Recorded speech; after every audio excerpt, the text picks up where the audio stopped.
할렐루야, 오늘도 주님과 동행하는 행복한 하루 되시길 축복합니다.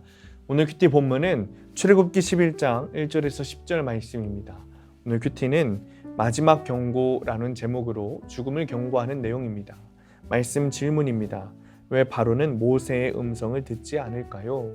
여호와께서 모세에게 한 가지 재앙이 아니라 애굽에 임한 후에 바로가 백성을 보내리라 라고 알려주십니다.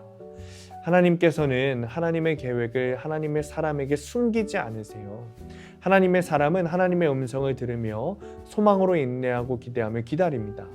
하나님께서는 출애굽의 임박함 뿐만 아니라 이스라엘이 받을 영광도 말씀해 주십니다. 3절입니다.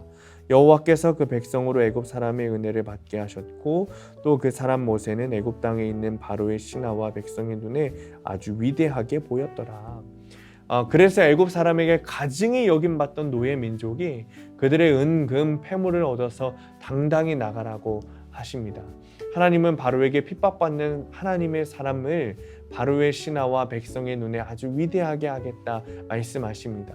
여러분, 지금 우리가 사람들의 눈에 보이기에 신앙생활하고 말씀 순종하면서 살고 선행을 베풀면서 사는 것이 지금은 어쩌면 가증스러워 보이고 어쩌면 미련한 것으로 보일 수 있습니다. 그러나 구원의 날이 오면 분명 그들의 눈에 우리가 위대하게 보일 것입니다. 하나님께서 우리를 분명 존귀하게 여기실 것입니다.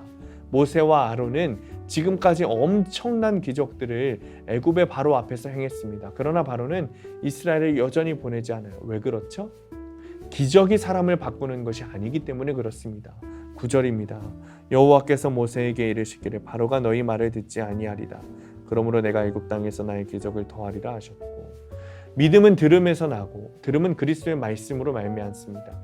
즉 하나님께서 바로의 마음을 완악하게 만드신 목적이 분명합니다. 그 목적은 애굽 땅에서 하나님의 기적을 더하는 것이고 그로 인해 온 천하에 하나님의 이름이 전파되는 것이, 마지막 경고를 무시한 바로는 마지막 재앙으로 심판받지만 이스라엘은 이로 인해서 애굽에서 나올 겁니다. 우리는 기적을 참 많이 구합니다. 그러나 여러분, 기적으로 사람 변하지 않습니다. 기적으로 사람 변하면 아마 다 변했을 거예요. 그동안 얼마나 많은 기적들이 이 땅에 일어나고 있습니까? 그런데 왜 사람들이 변하지 않을까요?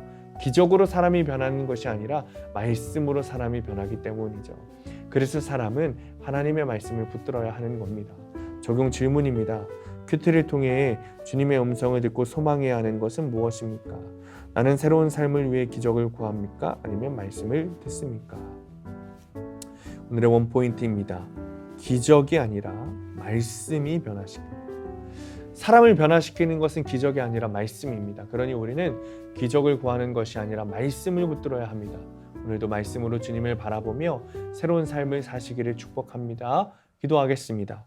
주님, 기적이 아니라 말씀을 붙들게 하여 주옵소서.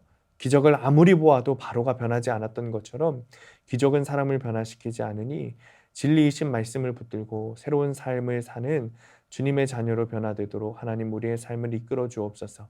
오늘 하루도 말씀을 붙들고 살며 주님의 은혜에 거하며 사는 승리의 삶을 살 수 있도록 주님 인도하여 주옵소서. 예수님의 이름으로 기도합니다. 아멘.